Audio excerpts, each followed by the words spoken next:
আলিপুরদিনে বামফ্রন্টের সভায় তীব্র মতবিরোধের যে আবহ, সেই আবহে এবার আলিপুরদুয়ারেও জোটে ফাটল। 2011 সাল পর্যন্ত জেলার যে 4টি আসনে লড়াই করত আরএসপি, 2026-এর ভোটে সেই আসনগুলি চাইছে তারা। সাংগঠনিক দিক থেকে অনেক ভালো জায়গায়, এই যুক্তি দিয়ে পাল্টা ওই আসনের দাবি জানাচ্ছে সিপিএমও। সব মিলিয়ে জোট ঘেটে ঘ।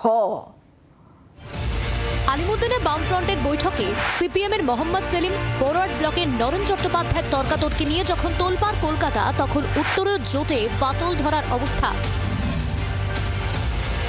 আলিপুরদুয়ার জেলায় এবার আসন রফা নিয়ে লেগে গেল সিপিএম আরএসপির দ্বন্দ্ব। বাম জমানায় অবিভক্ত জলপাইগুড়ি জেলার অংশ ছিল আলিপুরদুয়ার। 1977 সাল থেকে আলিপুরদুয়ারের চা বাগান এলাকায় সংগঠনের কাঁধে ভর করে এক টানা জিতত আরএসপি।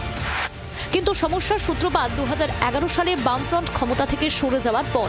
যদিও সেবার আলিপুরদুয়ারের 5টি বিধানসভার 4টি ছিল বাম শরিক আরএসপির হাতে, কিন্তু সময়ের সঙ্গে সঙ্গে পাল্লা দিয়ে গোটা রাজ্যেই দুর্বল হতে শুরু করে বাম দলগুলির সাংগঠনিক শক্তি।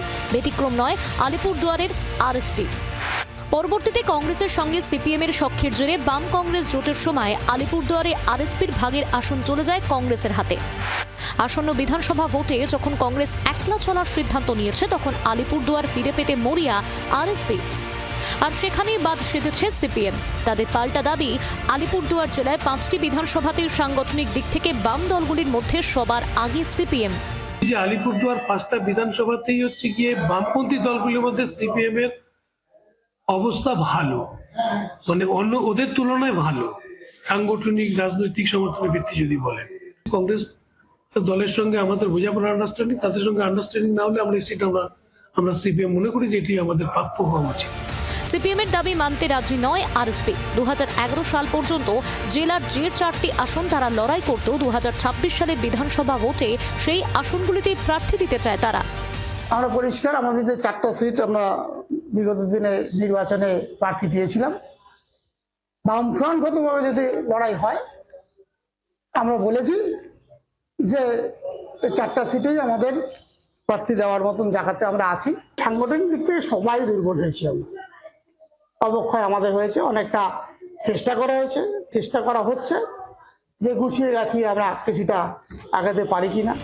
মন বুঝতে হুমায়ুন কবিরের সঙ্গে আনঅফিসিয়াল বৈঠক, কংগ্রেসের সঙ্গে জোট চর্চা কিংবা নওশাদ সিদ্দিকীর আইএসএফ এর সঙ্গে আসন সমঝোতা।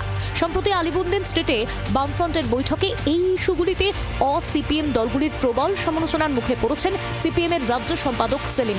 পরিস্থিতি এমন হয় যে সেলিমের সঙ্গে উত্তপ্ত বাক্য বিনিময়ের জেরে বৈঠক ছেড়ে উঠে যান ফরওয়ার্ড ব্লক নেতৃত্ব।